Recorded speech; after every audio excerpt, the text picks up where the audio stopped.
Obrigada, senhor presidente.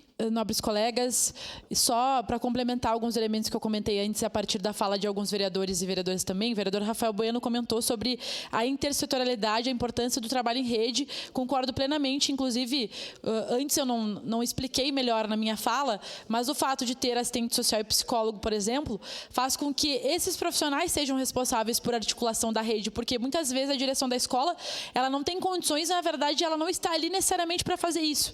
Teriam que ter outros profissionais para poder fazer isso, essa articulação com a UBS, com os serviços de saúde, com os serviços de assistência, para trabalhar com a família. Então, assistentes sociais e psicólogos nas escolas representa isso, o trabalho intersetorial que precisa para trabalhar com as crianças e adolescentes e com as crianças e adolescentes com deficiência, acima de tudo.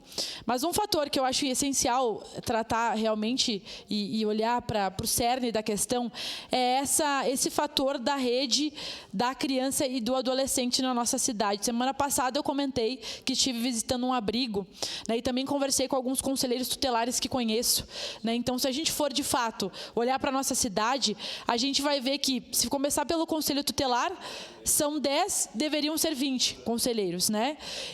Só que quando nós dialogamos com os conselheiros tutelares sobre isso, eles dizem, Andressa, de fato, teria que ter 20 conselheiros. Porém, para que tantos conselheiros se a gente não tem para onde encaminhar, por exemplo, as nossas crianças e adolescentes e as suas famílias?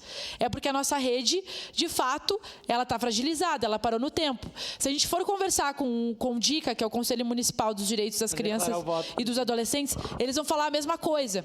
Então, se nós não olharmos com urgência para a rede de atenção à criança e ao adolescente na nossa cidade, nós vamos estar tomando muitas medidas para enxugar o gelo. Então, essa rede que é intersetorial, não é somente de uma política pública, ela precisa ser olhada, ela precisa ser fortalecida com serviços de assistência, como serviços de convivência e fortalecimento de vínculo, com educação de qualidade, enfim. Falar de criança e adolescente é falar de todas as políticas e precisamos que Caxias fortaleça essa rede para a gente poder ter maior atenção para as nossas crianças. Seria isso, senhor presidente. Obrigada.